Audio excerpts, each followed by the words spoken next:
సింహాన్ని, ఈ అడవికి నేనే రాజుని. నేను ఏం చెప్తే మీరు అదే చేయాలి. ప్రస్తుతానికి నా వయసు అయిపోయింది. ఇంకా నేను వేటాడి జీవుల్ని తినలేకపోతున్నాను, నడవలేకపోతున్నాను. కాబట్టి రోజుకొక జంతువు నాకు ఆహారంగా రావాలి. అర్థమైందా?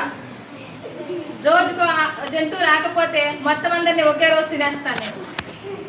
అర్థమైందా? ఈ రోజు ఒక జంతువుని పంపించండి.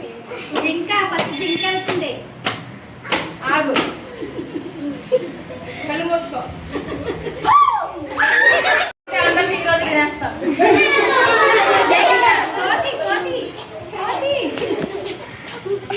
ఈరోజు నువ్వు వచ్చావా? బాగాలేదు, రోజు స్నానం చేయట్లేదా? కళ్ళు మూసుకో.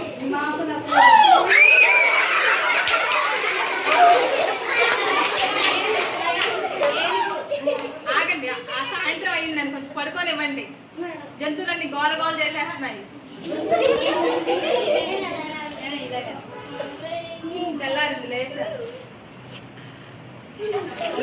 ఏనుగు మాంసం చాలా ఉంటుంది కదా, ఒక రోజులు అవదేమో. ఒక వారం రోజులు తినండి సింహం రాజా.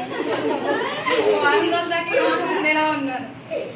కళ్ళు మూసుకో, ఏనుగు భయపడదా?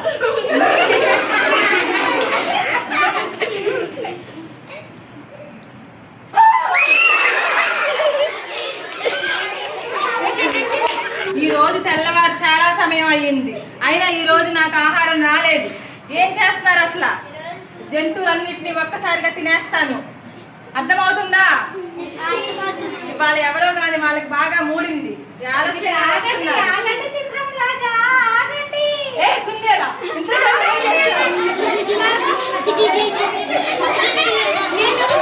స్కూల్కి వెళ్ళొచ్చాను ఇప్పుడే, అందుకే తెలియదు నాకు విషయం. నన్ను క్షమించండి సింహం రాజా, క్షమించండి. ఇంతసేపు ఆలస్యంగా వస్తే ఇక్కడ నా కడుపు అంతా కాలిపోతుంది. మీ పెద్ద కడుపుకి నేను సరిపోతానంటారా ఈ రోజు?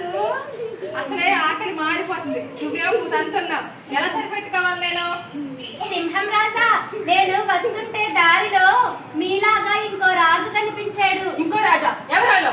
వాళ్ళే ఈ అడవంతా పరిపాలిస్తారంట. ఏంటేంటి, ఇంత రాజ్యాన్ని నేను సంపాదించుకుంటే వాళ్ళు మళ్ళీ దోచేస్తారా? వస్తాను. ఎవరు ఎక్కడున్నా చూపించు నాకు. వాళ్ళు మీకంటే శక్తివంతంగా ఉన్నారు సింహం రాజా. నాకంటే శక్తివంతులా? ఇంతన్నాను. పద చూద్దాం ఎవరు వాళ్ళని. పదండి, నాతో పాటు రండి. సింహం రాజా అదిగో ఆ బావిలో ఉన్నాడు, చూడండి. ఎవరు నువ్వు? సింహం రాజా ఇదిగో మా రాజుగారు పిలుస్తున్నారు, రండి.